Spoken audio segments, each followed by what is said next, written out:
Kali ini di Mission Meeting kita akan berpodcast ya bersama Dr. Gini. Kita bakal kasih informasi-informasi yang penting dan menarik banget nih untuk teman-teman. Oke, kita langsung aja ya. Siap.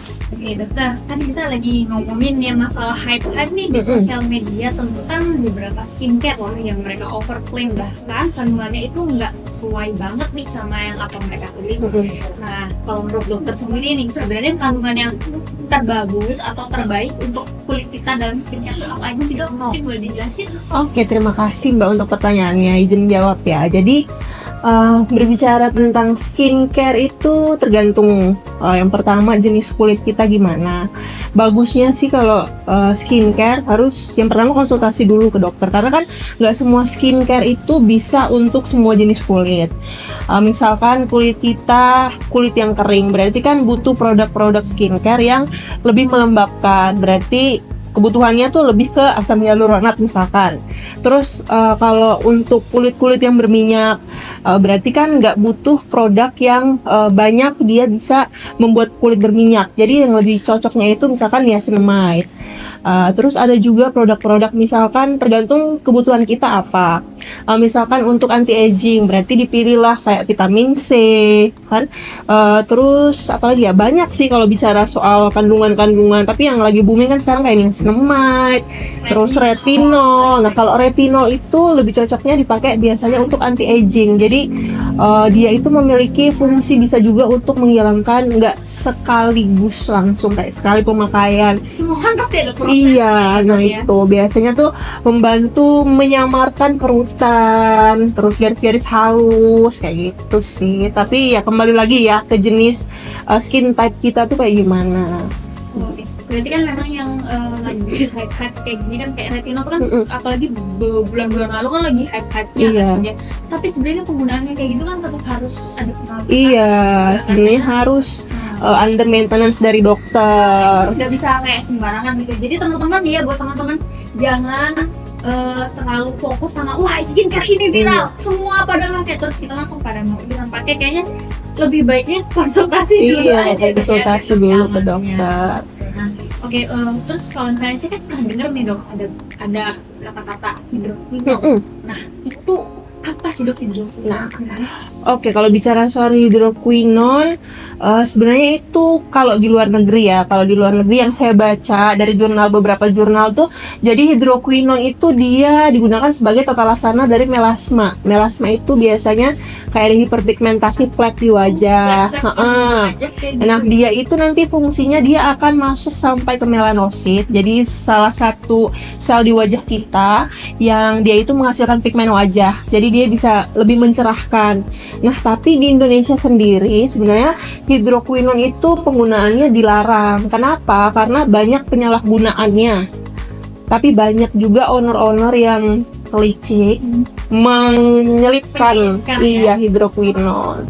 Karena itu kayak gitu tuh sebenarnya boleh digunakan, tapi kan harus dalam pengawasan dokter. Iya. Berarti kan nggak bisa dijual bebas. Ya. Karena kalau terlalu berlebihan tuh bisa bikin wajah kita tuh jadi semakin lebih gelap gitu Pak, beberapa kasus.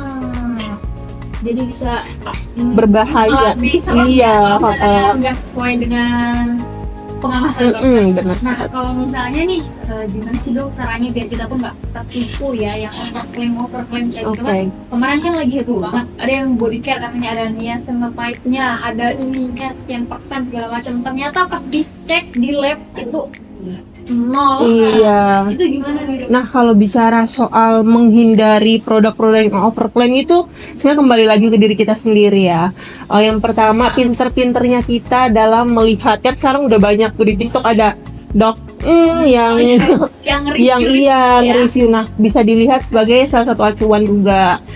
Kira-kira produk mana yang overclaim gitu kan. Tapi sebenarnya kalau menurutku sendiri ya Mbak, overclaim itu ya paling yang rugi kita konsumen. Nah, yang lebih bahaya itu kalau yang tadi overdose produk yang misalkan diselipin hidroquinone di dalamnya atau dosisnya berlebihan. Nah, itu kan yang berbahaya. gitu. Tapi kalau menghindari, yang pertama ya pasti harus dibaca dulu. Lebih bagus lagi kalau produknya itu udah punya hasil uji labnya. Nah itu kan kita bisa lihat tuh. Terus harus lebih sering searching dan googling produk ini tuh bener nggak, kira-kira sesuai dengan klaimnya nggak gitu. Kalau kita kayak ada produk, ini kan ada produk-produk nih dok. Iya. Kayak misal nih, apakah komposisi ini bisa menjadi acuan kita? Acuan gimana nih maksudnya Mbak? Gini misalnya,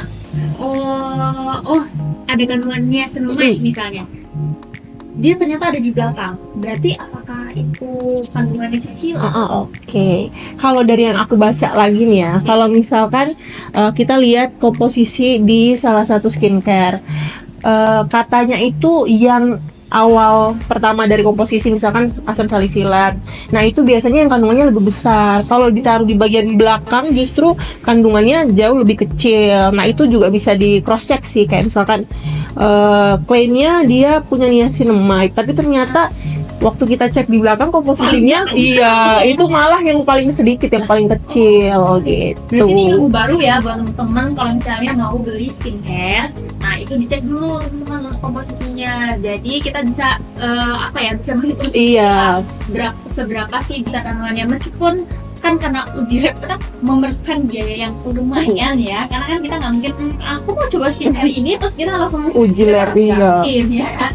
Karena kan agak berat ya. Jadi cara tergampang itu, nah kita lihat komposisinya ini ya teman-teman. Terus jangan lupa dicek ya dok ya, bekomnya enggak. Nah, ini lengkap banget nih teman-teman, dari ini beauty head and body lotion ini ternyata lengkap ya semuanya. Iya. Okay. Terus kalau yang ini tuh udah under maintenance dokter, udah di bawah pengawasan dokter, jadi harusnya sih lebih safe ya. Terus udah itu di bawah iya benar. Kayaknya kalau nggak check out di toko oren rugi banget sih. Oke, Dokter Gaby, thank you banget. Ini sangat informatif banget ya buat teman-teman, biar jadi lebih waspada dan lebih tahu juga. Jadi ilmunya semakin dalam juga. Terima kasih banyak dokter. Terima kasih banyak Mbak. Siap. Yang penting jangan lupa konsul dulu sebelum mau memutuskan penggunaan skincare-nya apa. Gitu. Nah, jangan lupa konsul ya teman-teman. Oke. Thank you banget ya, jangan lupa terus pantengin channel YouTube kita, jangan lupa like, comment, and subscribe di Michelle Beauty Care, and see you, bye bye.